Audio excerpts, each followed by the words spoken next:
Cheers to good people, good nights, good highs, good health, some tears, some stress, but I count my blessings. Here's to good music, great sex, little time to feel alive, little time to get it right. Hello everybody, and welcome back to my YouTube channel.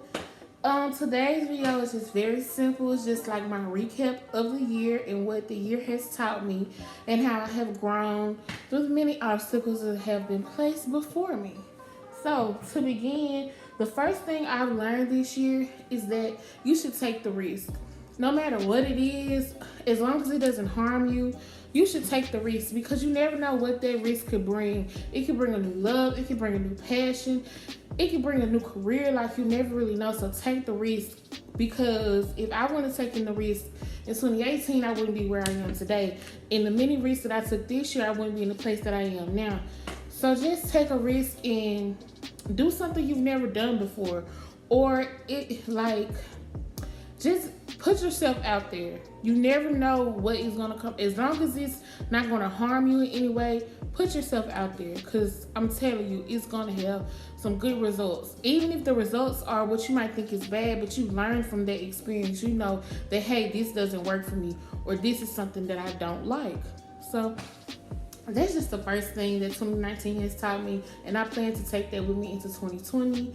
I plan to start taking some I want to learn how to play the guitar, so I'm going to try to get into some of those classes. Just anything that you just think you might be interested in, something you've been passionate about but you've never actually done, just do it. Like, what's stopping you? And if you say money, yes, money is an obstacle, but still, you can do it. You can do it. I believe in you. The next thing 2019 has taught me is to take care of yourself. I've learned that you really can't pour into others or give to others if you aren't properly taking care of yourself. I've learned that if you are not personally happy, then making others happy. I noticed that I have tried to fill the void of me not being happy by making other people happy and making other people laugh and this and that. And I was just terrible. Like, I was depressed, and that's sad to say. Like, I just felt overwhelmed about a lot of things because I really wasn't taking care of myself. And this goes like across the board, like emotionally, mentally, physically, like all of that. Like, I really wasn't taking care of myself. But I have learned that you need to take time out of each day, not one day, but out of each day to, reflect on how the day went, how it made you feel, process your emotions. Because a lot of people nowadays are not processing their emotions. Everything is building up, and when it finally comes to a head, then all hell breaks loose, honestly. So I just would advise that in 2020 that you all take care of yourselves. Like, do more than just a pamper day every day. Take an hour when you wake up before you go to bed. Just make some time for you so that you can be the best you can be. So the third thing was that I learned is that drifting is okay among friends, because I'm the type of person, my people are my people. If you my people, but I really can't explain it. When I started to drift away from certain people, it kind of hurt me because I felt like maybe I'm not doing something right. But I realized that maybe what I'm doing now does not align with what they're doing. So at this moment, we can't be cool. We can't be as cool as we used to be, because you're doing something else and I'm doing something else that it ain't sitting right with me right now. So we starting to drift, and I learned that if I try to stop the drift and force some things, that it got really, really awkward really, really fast. On the other hand of the drifting, sometimes I've learned that people are only your friends for convenience. So when that convenience is up, y'all aren't friends. Y'all aren't close as y'all used to be. But in your heart, you still feel like, these my people. But in that, we ain't, we never around, this and that. And I understand that everybody's schedules get kind of busy. But you can make time for certain things. It's nothing to send this, hey, how you doing, this, that, and the third. Because I do it all the time. But at some point during this year, I just stopped doing it because I feel like nobody's returning the favor. If we haven't talked in weeks or months and you haven't thought to text me and ask me how I'm doing, why should I do the same? Like, so I just realized drifting is okay, and that some friendships aren't everyday friendships. Some friendships aren't monthly friendships, if you catch my drift. So, yeah, drifting is okay, and if it happens, it happens, because it'll all come back one day or it won't. And if it don't, then hey, God cleansed my life of that. So, the next thing is staying consistent. I learned that if I would be consistent with some stuff, I would be in a totally different space than I am right now. But that's okay, because you can make mistakes, and if you make mistakes and you learn from them, then it's all good. But stay consistent in whatever you're doing. If it's finding a job, finding a new job, trying to get into your career, trying to lose weight, trying to be more outgoing, trying to start a new passion, be consistent in that. Because the more consistent you are, the more it'll be normal to you to do it. So if you're trying to find a job, don't just apply and call, apply and go up there, because you're not going to get a job. They're just not going to call you. Well, they might, but if they don't, call. If you want to lose weight, you can't work out a week and then not do it the next week. And I'm preaching to myself on that. Drink your water, start eating healthier. Leave the Cheeto Puffs for some cheese drink. I don't know, but stay consistent in whatever you're doing.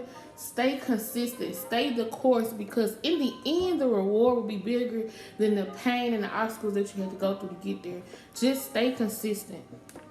So the last thing, which has been a big thing for me this year, is that you may not know God, but God knows you. So spiritually, this year and a lot of other years, I just really haven't had a relationship with the Lord. But this year, personally, I have been trying to get there, and I've been working on it. And I'll do Bible plans, I'll read my Bible, I'll go to church. But see, the thing is, the churches I've been going to, I don't like them, and I don't learn, or it's something about the church that makes me uncomfortable, so I don't go to that specific church. But I have learned that through whatever, like, God is going to see your work and your progress and your faith, that what you're trying to do. Like, he understands that everybody's not perfect, and that you are putting some foot towards, you have that faith. You have that mustard seed faith that he's looking for. So that the statement about you might not know God, but God knows you. In the beginning of this year, I can truly tell you, I did not know God. I knew him, I knew of him, but I ain't know him, if you get what I'm saying. So at this point, from January to now, I can feel like I have like some type of relationship with him. But it ain't as strong as I want it to be. And hopefully in the years to come, it grows and I get that spiritual feeling and that guidance and that true connection with him that I've always been wanting. But I learned that all the years that I thought, well, you don't got to do this, or God don't know you. He know you. He just waiting on you to show up. And so I showed up, and I've been doing what I've been trying to do and get on the right track. But just know, you may not know God, but God knows you. So once you're ready to get to know him, just open your Bible, go in prayer, whatever it is you feel you need to do to connect with him, do that. Because you waiting, he's not going to judge you for how you come or none of that. So just do that. So those are the 5 things that I learned this year. Take a risk. Take care of yourself. Drifting is okay. Stay consistent. And you may not know God, but God knows you. I think that you should take today and just think about what 2019 has taught you. Before the clock hits 12, take some time out and write down your goals for the next year. Write down things you want to learn, things you want to do. Just plan ahead. It doesn't have to be a New Year's resolution, It's just goals. Like every month you should have goals. Every week you should have a goal. But since this is the new year, let this year be different from last year. Take some time out and just plan some. Have some type of plan about what you want to do and what you want to learn and how you want things to go. How you want your friendships to be managed. Like all of it. Just take some time out.